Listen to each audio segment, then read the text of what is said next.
কার্শিয়াংয়ে ঘুরতে এসে মামামের যেন আলাদাই জোশ। বাড়িতে থাকলে ও কখনোই 9টা-10টার আগে ঘুম থেকে ওঠে না, আর এখানে এসে দেখো ভোর 6টায় ঘুম থেকে উঠে পড়েছে।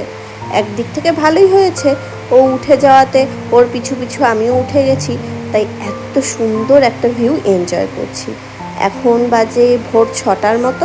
আকাশ পরিষ্কার থাকায় বেলকনি থেকেই কাঞ্চনজঙ্ঘাকে খুব স্পষ্টভাবে দেখা যাচ্ছে।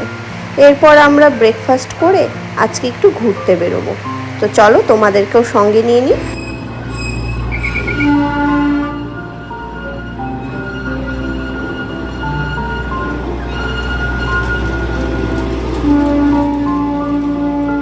অফ সিজন তো, তাই ট্যুরিস্টদের আনাগোনা খুবই কম।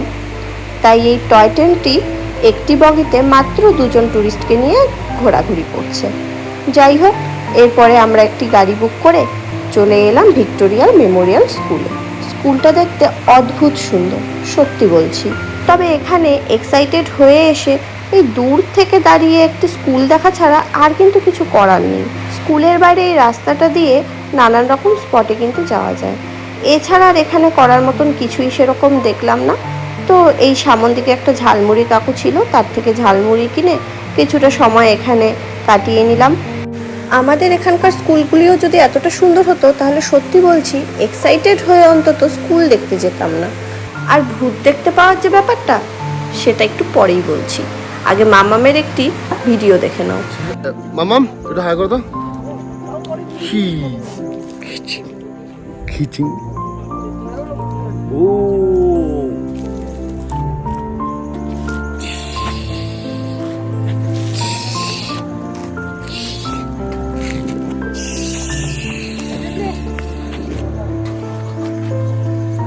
ওরে বাবা, থাম তোরা, এবার তোদেরকে দেখে আমারই মাথা ঘুরোচ্ছে। তো চলো এই রাস্তাটা দিয়ে এগিয়ে যাই, এদিকে আরও কিছু স্পট রয়েছে, সেগুলো একটু ঘুরে আসি। তো ড্রাইভার দাদাকে বললাম এদিকে আর কি কি আছে চলো একটু দেখিয়ে আনো। তো কিছুটা এগিয়ে এসেই চলে এলাম ভিক্টোরিয়ার বয়েজ স্কুলে। স্কুলে ঢুকতে এই যে গার্ডটা বসে আছে, সে বলল ট্যুরিস্টদের জন্য এটা এখন বন্ধই রয়েছে। তার অবশ্য কারণও রয়েছে, ট্যুরিস্টরা বাইরে থেকে গিয়ে ভূত দেখবো এরকম একটা এক্সাইটমেন্ট হয়ে একটা স্কুল দেখতে যায়।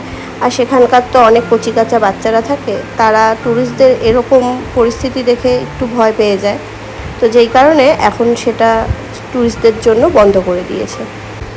ডেথ রোড ধরে এগিয়ে চলছি, সামনে একটি পার্ক রয়েছে, সেই পার্কেই এখন যাব। আজকে ওয়েদারটা একটু পরিষ্কার, কুয়াশার মেঘের খেলা থাকলে হয়তো আরও বেশি মনোরম হতো দৃশ্যটা, তবে এটাও ভালো লাগে। সারি সারি পাইন গাছের মাঝখানে ছোট্ট একটি পার্ক, নির্জন এলাকা। এই ঠান্ডা ঠান্ডা ওয়েদারে দোলনায় দুলতে দুলতে এই প্রকৃতিকে অনুভব করার মধ্যেও কিন্তু একটি আলাদা ভালো লাগা কাজ করে।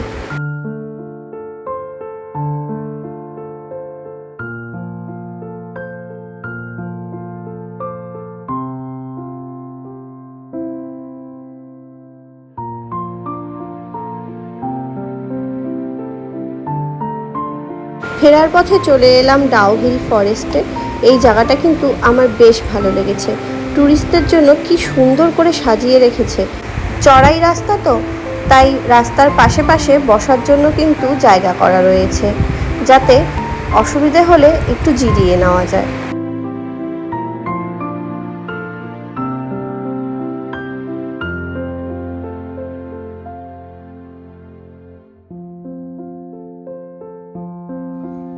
বিকেলের সময়, তাই পাইন গাছের ফাঁক দিয়ে রোডটা যেন আজ খেলা করছে।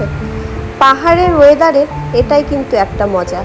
কখনো সূর্য ওঠে একটু গরম ফেলছে, আবার পর মুহূর্তেই হয়তো এক রাশ মেঘ এসে পুরো ওয়েদারটিকে শীতল করে দিচ্ছে। ওই ওপরটায় রয়েছে ঘন গভীর পাইন গাছ, ভাবলাম ওপরটা একটু ঘুরে আসি। এখানেই এক স্থানীয় লোকের সাথে দেখা হওয়াতে উনি আমাদের একটু ভয় পাইয়ে দিল, বলল বাচ্চা নিয়ে এসেছো, এই ঘন বনের মধ্যে খুব বেশি ওপরে না ওঠাই ভালো।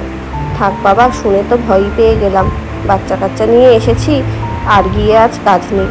তো এবার ফিরে যাব নিচের দিকে, এবার একটু শহর মুখে ফিরি। অনেক ভূত দেখা হয়ে গেছে বাবা, আর দরকার নেই। হ্যাঁ, আমরা এখানেই নামতে পারি। হ্যাঁ, এই স্টেশনটা ভালো লাগবে, স্টেশনটাই যাই।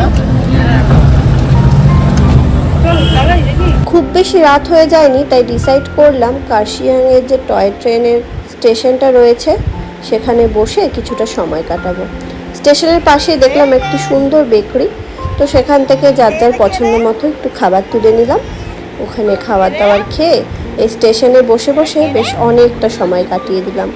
ভালোই লাগছিল এখানে বসে থাকতে। আজ সারাদিন ট্র্যাভেলিংয়ে অনেকটাই পরিশ্রম হয়ে গিয়েছে, তো এরপরে আমরা আমাদের যে হোমস্টে আছে সেখানে চলে যাব। আজকের ভিডিওটি এখানেই শেষ করছি। ভিডিওটি ভালো লেগে থাকলে একটি করে লাইক, শেয়ার, কমেন্ট করে দিও, আর আমার পাশে থেকো, চ্যানেলটিকে সাবস্ক্রাইব করে দিও। সবাই সুস্থ থেকো, ভালো থেকো। ফিরবো খুব তাড়াতাড়ি নতুন ভিডিও নিয়ে। তো ততক্ষণ টাটা, লাভ লাভ।